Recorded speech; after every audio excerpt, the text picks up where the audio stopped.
रावणान्तकम् गृहमराजितं मुक्तिदायकम् वरदवेतरं वेणुवादनं वरदवेङ्कटाधीश्वरं भजे वरदवेङ्कटाधीश्वरं भजे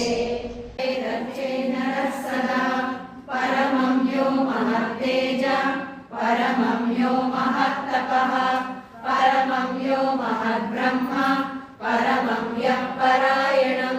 पवित्राणां पवित्रं यो मङ्गलानां च मङ्गलं तस्य भूपते विष्णोर्नाम सहस्रं मे शृणु पापभयापहं यानि नामानि गौणानि विख्यातानि महात्मनः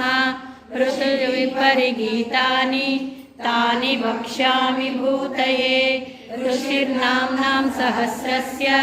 वेदव्यासो महामुनिः छन्दोनुष्टुप्तता देवो भगवान् देवकीसुतः अमृतांशोद्भवो बीजं शक्तिर्देवकीनन्दनः त्रिसामा हृदयं तस्य शान्तर्थे विनियुज्यते विष्णुं जिष्णुं महाविष्णुं प्रभविष्णुं महेश्वरम् एकरूपदैत्यान्तं नमामि पुरुषोत्तमम् अस्य